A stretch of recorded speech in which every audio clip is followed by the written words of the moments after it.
అలాగే ఏదైతే రామారావు గారు క్యాపిటేషన్ ఫీజు రద్దు చేశారో దాన్ని కొనసాగిస్తూ డబ్బున్న వాళ్ళకి అందే ఒక ఉన్నతమైన విద్యను పేదవాళ్ళకి ముంగిడికి తీసుకొచ్చిన మహానుభావుడు చంద్రబాబు నాయుడు గారు.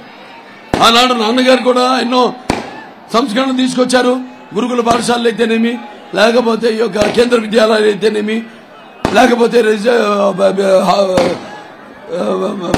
Hostel BC SC residential hostels అయితేనేమి, లేకపోతే ఐఐటీలు అయితేనేమి, పాలిటెక్నిక్ కాలేజీలు అయితేనేమి, ఇవన్నీ కూడా ఆనాడు తీసుకొస్తే మరి చంద్రబాబు నాయుడు గారు కూడా అవన్నీ అందరికీ పేదల వాళ్ళకు కూడా విద్యను లభ్యమయ్యేటట్టు ఆయన అందించడం జరిగింది. అలాగే అన్ని విధాలుగా మహిళలకు రిజర్వేషన్ పెంచడం జరిగింది 33%.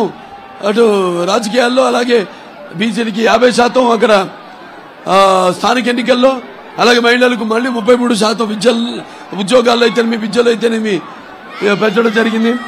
అలాగే ఎస్సీలు ఉన్నారు, ఎస్సీలకు 14 నుంచి 16%, అలాగే మన ఎస్సీలకి 4 నుంచి 6% రిజర్వేషన్ పెంచడం, ఇలాంటివి ఎన్నెన్నో సంస్కరణలు చేసి ఎన్నో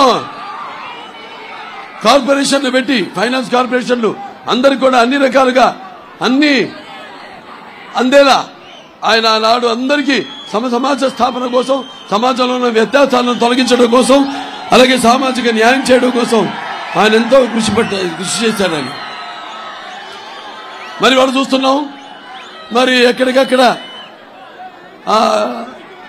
ఇప్పుడు ఈ 5 ఏళ్లలో ఒక ఛాన్స్ అంటూ అధికారంలోకి వచ్చి ఈనాడు మన రాష్ట్రాన్ని ఒక 15, 20, 25 సంవత్సరాలు వెనక్కి నెట్టాడు ఈ జగన్. మాట తప్పనంటూ మంట పెట్టేశాడు. మెడమ తిప్పనంటూ మెడలు విరిచేశాడు. అలాగే నా బీసీలు, నా ఎస్సీలు, నా ఎస్టీలు, నా మైనారిటీలు అంటే రాష్ట్రం అంతా కూడా కాష్టాలో మార్చేశాడు. మద్యపాన నిషేధం అన్నాడు. అలాగే పేదల యొక్క అన్నపానీయాలు మొత్తం తన మద్యపాన వ్యాపారంలో ముంచేశాడు. అలాగే జగన్ అన్నట్టు జలగంలా పీడిస్తున్నాడు. అలాగే మావయ్యనంటూ మన మనోభావాలను తగలబెట్టాడు. అలాగే అవ్వ తాతల నోటిగాడ బుబ్బలాగేసుకున్నాడు.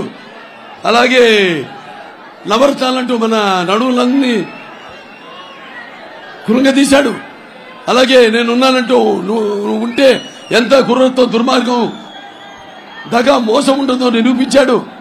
అలాగే మరి దళితులకు అండగా ఉంటారని చెప్పి వాళ్ళ